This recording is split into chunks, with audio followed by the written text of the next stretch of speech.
Get out! Revenge Files with Nora. File 21. Angela. $15 million. That's what my strategy brought in, and when I finally asked for credit, my boss smiled and said I was confused about my own contributions. But I had time-stamped drafts. Every version, every iteration, every late-night revision saved with metadata that told the truth even when he refused to. 30 people watched my work get stolen in real time. Most of them stayed silent. A few of them helped me prove everything. My name is Angela Langford. I spent 7 years building campaigns that won awards and attracted clients worth millions. I thought excellence would earn recognition, but I learned the hard way that I should never count on that. What actually works is not waiting for recognition from others, it's documenting everything. And when the right people finally saw my evidence, careers changed overnight, including mine. If you're waiting for recognition instead of demanding the credit you deserve, it's long past time you heard what happened to me. Here's what happened. I joined Hartwell Morrison Partners 3 months before my 32nd birthday. The agency occupied the 23rd floor of a glass tower on Madison Avenue. The walls were all exposed brick, with floating staircases and that deliberate industrial aesthetic that whispered creativity while screaming money. They had recruited me from a smaller firm in Philadelphia, where I had spent 4 years turning regional brands into national conversations. My title was Senior Brand Strategist. That meant I sat in the uncomfortable space between the creatives who designed campaigns and the executives who sold them. The hardest part of my job was the human relationships, translating client problems into strategic frameworks in a way that satisfied both sides. I identified cultural moments we could leverage. I wrote the positioning documents that became pitch decks that became multi-million-dollar contracts. The work was invisible by design. Strategy lives in the background, shaping everything while claiming nothing. For the first 3 years, I thrived under Michael Huang, our creative director. Michael understood attribution. He introduced concepts by naming their architects. He copied strategists on client emails. He built a culture where intellectual contribution was tracked and celebrated. Under his leadership, I developed frameworks for a sustainable fashion brand, a fintech startup, and a legacy automotive company reinventing itself for electric vehicles. Each project taught me something new about consumer psychology and competitive positioning. Then Michael left for a position in London, and Gregory Tate became our managing director. Gregory arrived with impressive credentials and an even more impressive talent for self-promotion. He had led campaigns at 3 major agencies, accumulating industry awards and media profiles that painted him as a visionary. He had a way of making everyone feel like they were part of something bigger, even as he positioned himself at the center of it all. His first week, he gathered the entire strategy team in the main conference room and delivered what he called his creative philosophy. "Great work speaks for itself," he announced, gesturing at the city skyline behind him. "I do not believe in credit culture. I believe in collective excellence. We win together, we lose together. Titles and attribution create silos. From now on, we present as one voice." Several colleagues nodded along, seduced by the egalitarian language. Everything sounded great. What could possibly go wrong, right? But his arrival was about to turn everything upside down. The problem was, I had heard versions of this speech before, always from leaders who wanted to claim collective victories while assigning individual blame. The changes came gradually. Team meetings replaced individual check-ins. Group presentations replaced personal pitches. And slowly, imperceptibly, the language shifted. Work I had developed alone became work we had developed together, which became work Gregory was leading. Gregory never acknowledged individual names in meetings anymore. Everything was the team decided, or we developed. Collective language that conveniently erased individual architects. My first warning came during the Bellingham Hotels pitch. I had spent 6 months developing a repositioning strategy for their struggling luxury brand, identifying an underserved market segment of millennial professionals seeking authentic local experiences over generic opulence. My framework proposed transforming their properties into cultural hubs, partnering with local artists and chefs and musicians to create destination-specific identities. The morning of the client presentation, Gregory called me into his office. Angela, I have been thinking about the flow, he said, shuffling papers on his desk without meeting my eyes. The strategy section runs long. I am going to consolidate it into my opening remarks. You can handle the cue and a portion if technical questions arise. That strategy section was my entire contribution. Months of research condensed into 20 minutes of slides that would now carry his voice instead of mine. That day, I should have understood Gregory's true intentions and responded more clearly, but I didn't. I understand, I replied carefully. Should I still be listed as strategy lead in the follow-up materials? His smile tightened. Let us keep things clean. One point of contact for the client, less confusing that way. We won the account, $15 million over 3 years. The trade publications ran stories about Gregory Tate's innovative repositioning strategy, his bold vision for experiential luxury. My name appeared nowhere. When colleagues congratulated me privately, I told myself exposure mattered less than impact. The work was still mine, even if the credit belonged to someone else. I was wrong. Credit is currency. And I was being robbed. Some nights I wondered if I was overreacting. Maybe this was just how the industry worked. Maybe I was the problem for expecting anything different. The pattern accelerated over the following months. A healthcare campaign I developed became the foundation of Gregory's approach to pharma marketing.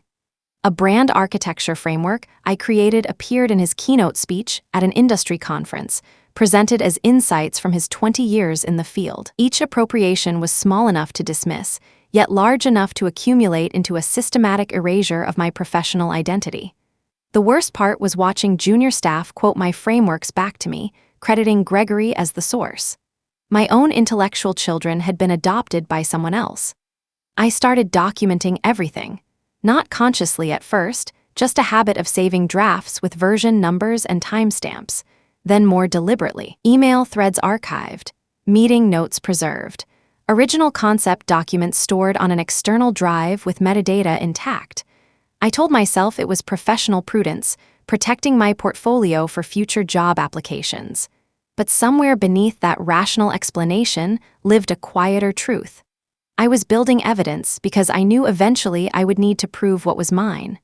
The documentation became ritual. Every Sunday night, I backed up the week's work to Notion, organizing everything by project and date with timestamps that could not be altered. Every draft email got blind copied to my personal account before sending. Every strategy document saved with my initials embedded in the file properties, invisible to casual observers but permanent in the metadata. I was creating a shadow archive of my own career, a parallel record that existed independently of whatever narrative Gregory chose to construct. I could see that the likelihood of him distorting the situation in the future was high. Months earlier, I had tried to raise the issue directly with Gregory. I mentioned that some of my strategic contributions seemed to have been misattributed in recent presentations.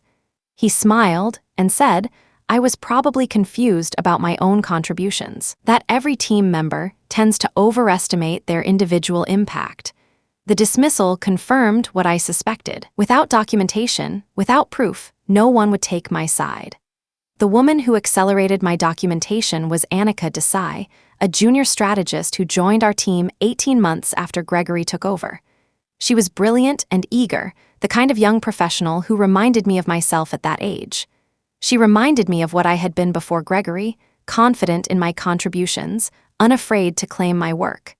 I mentored her informally, sharing frameworks and feedback, helping her navigate the politics of agency life. One afternoon, she stopped by my desk looking troubled. Angela, can I ask you something? That retail transformation deck Gregory presented last week, the cultural positioning framework, I saw your initials in the file properties. Were you involved in that project? I was the project, I said quietly. Start to finish. Her expression shifted from confusion to something harder. That is what I thought. He told the partners it was his methodology. They are planning to standardize it across all retail clients. The familiar heat crept up my neck, but this time it came with clarity. Gregory was not just stealing individual projects. He was institutionalizing my intellectual contribution under his name, creating a permanent record of authorship that would outlast both our tenures at the agency. How did you find my initials? I asked. Annika glanced around, then lowered her voice. I always check file properties before presentations. Version history, author metadata, creation dates. My professor at Columbia taught us that documentation is the only protection for strategic work. Something clicked into place. I was not the only one building a paper trail. And suddenly, my scattered archives felt less like paranoid hoarding and more like the foundation of something consequential. In that moment, Annika became more than a mentee. She became an ally in a battle I had been fighting alone for years. The year-end planning session arrived in early December, filling the main conference room with partners, directors, and senior staff. Gregory had been preparing for weeks. The strategic vision presentation that would shape the agency's direction for the coming year had him very excited. I knew what was coming. I had watched him compile it. What a coincidence! 3 weeks earlier, he had requested my complete project archive for reference purposes. Quarterly reports, pitch decks, client feedback documentation.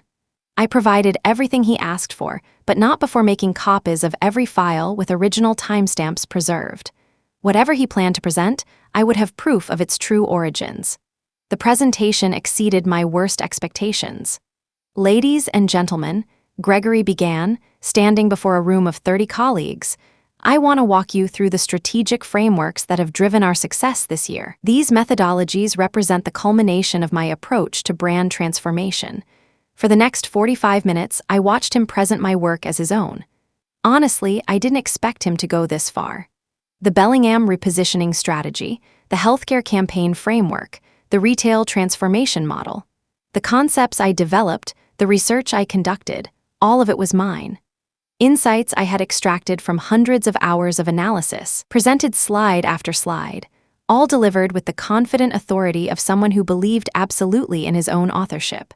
I watched his self-assured demeanor in utter disbelief. The room was impressed. Partners nodded approvingly. Junior staff took notes, and I sat in the back corner, hands folded in my lap, documenting which slides contained which stolen material. What struck me most was not the theft itself. I had grown accustomed to that particular violation. What struck me was the completeness of his appropriation. Gregory had not just borrowed my frameworks. He had absorbed them entirely, speaking about strategic principles I had developed as though they had emerged fully formed from his own experience. The lies had become his truth. He had practically convinced himself. After the presentation, partners gathered around Gregory offering congratulations. Robert Sterling, one of the founding partners, clapped him on the shoulder and said something about innovative leadership. I slipped out while they were still celebrating, my hands trembling. Even though I thought I had prepared myself for this, facing it had affected me deeply. But what I needed to do was still clear in my mind. In my office, I pulled up the time-stamped original files on my laptop and compared them to the presentation slides I had photographed with my phone. The evidence was irrefutable. Creation dates months before Gregory had even requested my archive. Author metadata showing my initials throughout. Version history tracking every revision I had made during the development process. But evidence alone was not enough. I needed a strategy for using it. That night, I sat in my apartment organizing files until the city lights blurred outside my window. My mother called around 9, sensing something in my voice when I answered. "You sound tired, Angela. Is everything okay at work?" I almost told her. The words sat right there, ready to spill out about Gregory and the stolen credit and the years of watching my contributions disappear into someone else's reputation. But my mother had sacrificed so much to support my education, working double shifts at the hospital to pay for private school tuition. She believed in the career I had built. Admitting what was happening felt like admitting I had failed her somehow. "Just busy with year-end projects," I said instead. The usual December crunch. After we hung up, I stared at the evidence folder on my laptop. Years of work, meticulously documented, systematically stolen. And I was still protecting the man who had taken it by staying silent. That was the truth. I had become an accomplice to my own erasure, and that realization burned more than any stolen credit ever could. I probably would have continued documenting and staying silent, but the following week brought the incident that finally forced my hand. I was copied on an email thread between Gregory and a potential client, a major telecommunications company exploring a brand refresh. In his pitch correspondence, Gregory had attached a strategic framework document with a cover letter describing it as his proprietary methodology for digital transformation positioning. The document was my master template. The framework I had spent 18 months developing and refining, the intellectual foundation of every successful pitch I had contributed to since joining the agency. And in the file properties, hidden beneath layers of formatting changes, my initials still appeared in the original author field. Something shifted in me as I read that email. The quiet acceptance that had allowed me to rationalize years of stolen credit crumbled under the weight of this final appropriation. Gregory was not just taking credit for completed projects. He was claiming ownership of my fundamental intellectual contribution, the strategic thinking that defined my professional identity. I printed the email and the document. I added them to my evidence file. And for the first time, I began considering options that did not involve silent endurance. Every time my phone buzzed, I expected HR calling to escort me out. Every email notification felt like a potential termination letter. But here is the part they never tell you about standing up for yourself. The moment you decide to fight, you also decide to risk everything. My salary paid rent on an Upper West Side apartment. My health insurance covered my aging mother's prescriptions. My professional reputation had been built over a decade of careful relationship cultivation. If I challenged Gregory and failed, I would not just lose my job. I would lose my standing in an industry built entirely on reputation and referrals. The weight of that risk kept me awake for 3 consecutive nights, running scenarios in my head, confronting Gregory directly, going to the partners, filing a formal complaint with HR. Each path led to the same destination, a bitter dispute where Gregory would deploy every political alliance he had cultivated, while I stood alone with nothing but documentation and conviction. Annika was aware of my unease. She found me staring at my laptop screen 2 hours after everyone else had left for the day. She did not say anything at first, just pulled a chair beside my desk and waited. "I have been documenting everything," I finally said. "Years of it, every project he has stolen, every presentation he has claimed. Timestamped files, email trails, version histories. Enough proof to demonstrate a systematic pattern of intellectual property appropriation." She nodded slowly.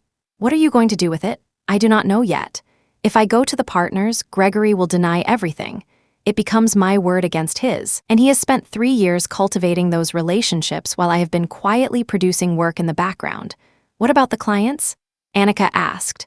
"The ones whose projects he has claimed, they worked with you directly on those campaigns. They would know who actually developed the strategies." The question landed with unexpected force. Why hadn't I thought of this before? She was right. The partners might believe Gregory, but clients had no reason to protect him. They had seen me in the trenches, walking them through strategic frameworks, answering technical questions Gregory could never address, implementing the details that transformed concepts into results. Client relationships were Gregory's weakness. He had claimed the credit, but I had built the actual connections.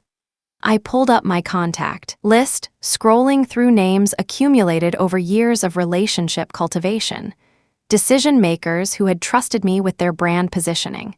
CMOs who had called me directly when campaigns needed adjustment. Account contacts who had specifically requested my involvement on their projects. Each of those relationships represented potential verification of my authorship. And together, they represented leverage that Gregory could not dismiss or deny. The strategy began forming that night, built on the evidence I had gathered and the relationships I had maintained.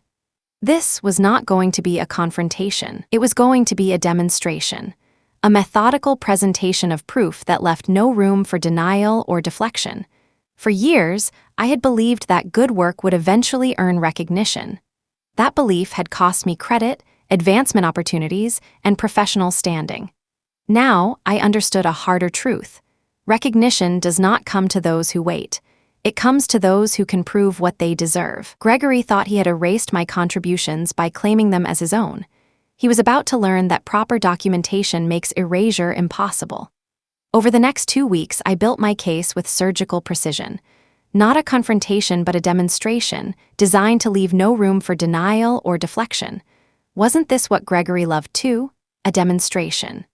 First, I contacted Catherine Moore, the CMO of Bellingham Hotels. We had worked closely during the repositioning campaign, meeting weekly to refine the strategy and adjust messaging based on market feedback. She knew exactly who had developed the cultural hub concept.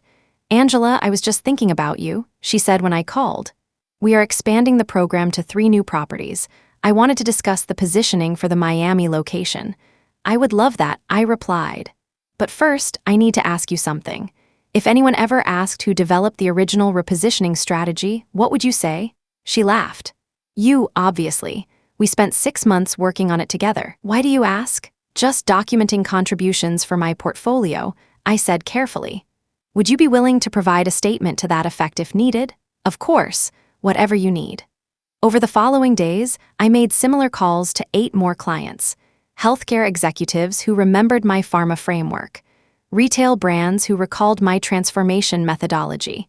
Each conversation confirmed what I already knew. The clients remembered who had done the actual work, regardless of whose name appeared on the agency's credits. This boosted my confidence. By the end of the second week, I had assembled a dossier that included timestamped original files proving authorship, email chains showing the evolution of strategic concepts from my initial drafts to final presentations, client testimonials confirming my direct involvement in developing the frameworks Gregory had claimed, and comparative analysis showing identical language between my documented work and his published methodology. The evidence was irrefutable, but evidence alone meant nothing without the right audience. I scheduled a meeting with Robert Sterling, requesting 30 minutes to discuss concerns about project attribution. His assistant looked surprised when I made the request, but added me to his calendar for the following Thursday afternoon. The night before the meeting, I could not sleep. I lay awake running scenarios, preparing responses to every objection Gregory might raise, anticipating every attempt to undermine my credibility. By morning, my confidence had been replaced by something closer to dread. I had rehearsed this meeting 100 times in my head. None of those rehearsals had prepared me for how small I would feel sitting across from a founding partner. What if the partners chose loyalty over truth? What if they decided protecting Gregory was easier than acknowledging years of systemic credit theft? What if I destroyed my career trying to reclaim it? Annika met me in the lobby at 8, holding 2 cups of coffee. She had offered to be present as a witness, both to support me and to verify my account if things went poorly. "You ready for this?" she asked. "No," I admitted. "But I am tired of being ready to accept the alternative." Robert Sterling's office occupied the corner of the 23rd floor, with windows overlooking both Madison Avenue below and the Manhattan skyline stretching toward the East River. "Angela, thank you for coming," he said, gesturing to a chair. "I understand you have concerns about project attribution." I placed my laptop on his desk and opened the presentation I had prepared. "What I have concerns about is systematic intellectual property theft." For the next 45 minutes, I walked him through my evidence: the time-stamped files, the email trails, the client testimonials, the comparative analysis showing identical frameworks appearing first in my documented work and later in Gregory's published methodology. Robert's expression shifted from polite attention to visible discomfort as the pattern became undeniable. By the time I finished, he was staring at his desk rather than meeting my eyes. "This is a serious allegation," he said finally. "You are claiming Gregory has been presenting your work as his own for 3 years. I am not claiming anything. I am showing you proof. Original files with creation dates predating his involvement. Client statements confirming my authorship. Email chains documenting my development process. The evidence speaks for itself. Have you discussed this with Gregory directly?" I smiled without humor. "I tried, months ago. He told me I was confused about my own contributions, that every team member overestimates their individual impact. That's when I knew documentation would be my only path forward." Robert leaned back in his chair, clearly calculating options. "What exactly do you want, Angela?" "Proper attribution for my work. A public acknowledgement that the frameworks Gregory has claimed were developed by me, and assurance that this pattern will not continue. Those are significant requests." The theft was significant. He was quiet for a long moment, staring at the evidence still displayed on my laptop screen. Finally, he nodded slowly. I need to review this with our legal counsel, and I will need to speak with Gregory. Can you leave me copies of these materials? I had prepared for this request. A USB drive containing everything, organized chronologically and cross-referenced for easy verification. I handed it over. I appreciate you bringing this to my attention, Robert said as I stood to leave. This is not how we do business at Hartwell Morrison. If your claims are verified, there will be consequences. I hope so, I replied. Because if there are not, my next conversation will be with our clients directly. They deserve to know who actually developed the strategies they have been implementing. The warning landed exactly as I intended. Robert's face tightened. That won't be necessary. We will handle this internally. I nodded and left his office, heart pounding but posture straight. The first move had been made. Now I had to wait to see how the partnership would respond. The waiting was the hardest part.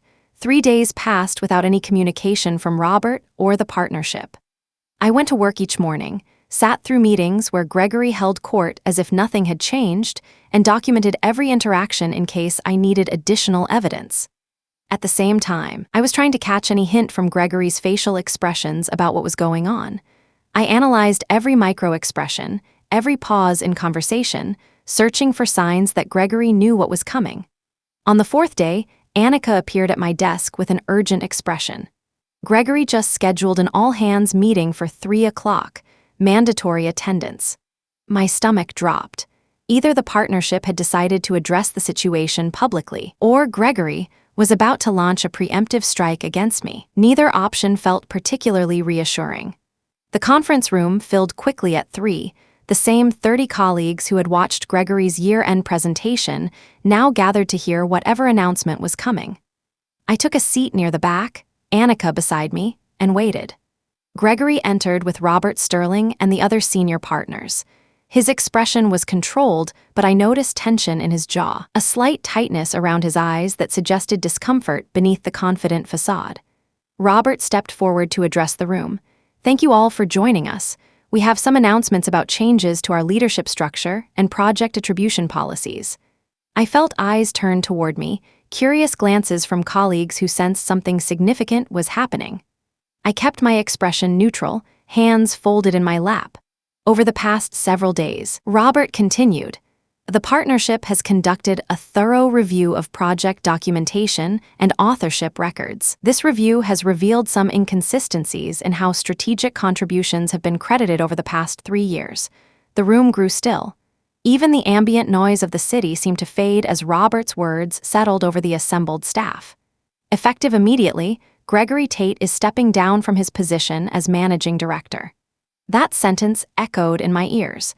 I couldn't believe Robert was actually saying this. A collective intake of breath. I watched Gregory's face, searching for some reaction, but his expression remained frozen in a careful approximation of acceptance. Additionally, Robert continued, we are implementing new policies for project attribution. All strategic work will be credited to its original authors. Version histories and file metadata will be preserved, and contribution records will be maintained for all client presentations.